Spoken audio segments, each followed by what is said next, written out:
নমস্কার। পশ্চিমবঙ্গ কি এক ভয়ঙ্কর রাজনৈতিক বিস্ফোরণের দোরগোড়ায় দাঁড়িয়ে? যে ঘটনা আজ উত্তরবঙ্গ থেকে ধর্মতলা পর্যন্ত কাঁপিয়ে দিল, তা কি কেবল এক সাধারণ বাকযুদ্ধ, নাকি এর পেছনে লুকিয়ে আছে কোনো গভীর মাস্টার প্ল্যান?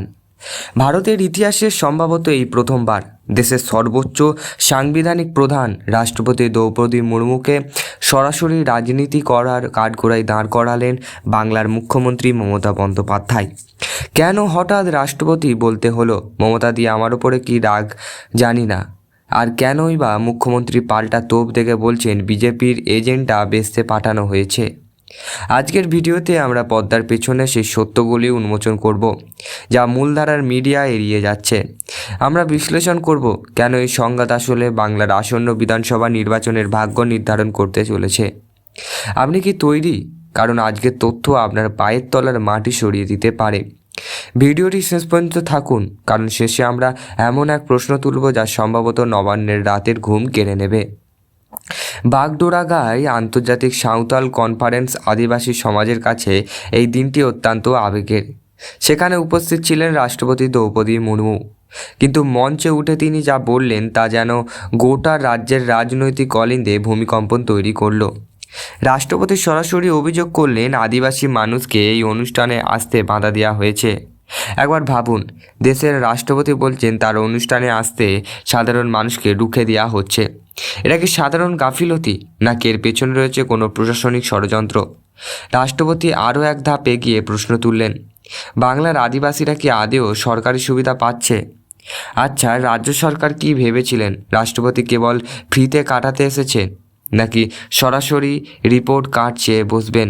এটা বোধহয় নবান্নে স্ক্রিপ্টে ছিল না, তাই না? রাষ্ট্রপতির এই খেয়ে দেবার জবাব আসতে দেরি হয়নি। ধর্মতলায় ধর্ণা মঞ্চ থেকে মুখ্যমন্ত্রী মমতা বন্দ্যোপাধ্যায় যে ভাষায় আক্রমণ করলেন তা নজরবিহীন। তিনি বললেন, এই সরি ম্যাডাম, আপনি বিজেপির নীতি ফাঁস করেছেন। মুখ্যমন্ত্রী দাবি করছেন রাজ্য সরকার এই অনুষ্ঠান সম্পর্কে জানতেনই না। কিন্তু প্রশ্ন হলো, ভারতের রাষ্ট্রপতি একটি রাজ্যে আসছেন আর রাজ্যের প্রশাসনিক প্রধান জানবেন না? এটা কি বিশ্বাসযোগ্য, নাকি এটি সেলফ এড়িয়ে যাওয়ার একটা কৌশল? মুখ্যমন্ত্রী আরও এক কড়া ভাষায় বললেন, বছরের 50 বার এলে কি আমি লড়াইটা নিয়ে ঘুড়ি ওড়াবার মতন আপনাদের লেজে লেজে ঘুরবো? মানে ভাবতে পারছেন মুখ্যমন্ত্রী কী ভাষায় কথা বলছেন? বলছেন যে আপনি যদি বছরে 50 বার আসেন, তাতে কি আমি ল্যাটাইনে ঘুড়ি ওড়াবো, আপনার লেজে লেজে ঘুরবো? ছি ছি ছি ছি, একটা রাষ্ট্রপতিকে এরম কথা বলছে, দেশের সর্বোচ্চ ক্ষমতা সম্পন্ন একটা মানুষ, রাষ্ট্রপতি, প্রেসিডেন্ট। ছি! এই ভাষা কি কেবল বিরক্তি, নাকি দিল্লির ক্রমবর্ধমান চাপে মুখ্যমন্ত্রী এখন কোণঠাসা? যখন দেশের সাংবিধানিক প্রধানকে বিজেপির শেল সম্মান বলা হয়, তখন বুঝতে হবে লড়াইটার কেবল নীতি মতন সীমাবদ্ধ নেই, তার ব্যক্তিগত পর্যায়ে পৌঁছে গেছে। এবার আসি সবথেকে গুরুত্বপূর্ণ এবং রহস্যময় পয়েন্টে। মমতা বন্দ্যোপাধ্যায় মঞ্চ থেকে সরাসরি অভিযোগ করছেন রাজ্যে রাষ্ট্রপতি শাসনের পরিকল্পনা করা হচ্ছে। তিনি বললেন, রাষ্ট্রপতি শাসনের জন্য গান গেয়ে গেলে বাংলার রাজনীতিতে বিজেপি দীর্ঘদিন ধরেই আইন শৃঙ্খলার অবনতির অভিযোগ তুলছে। রাষ্ট্রপতির মুখে আদিবাসীর উন্নয়ন এবং বাধা দেওয়ার মতন শব্দগুলি কি সেই রাষ্ট্রপতি শাসনের ভিত্তি তৈরি করছে? রাজ্যপাল বদল থেকে শুরু করে বাংলায় রাষ্ট্রপতি শাসন, সব কিছুর পেছনে কি কোনো বড় নীল নকশা আছে? আপনাদের কি মনে হয়?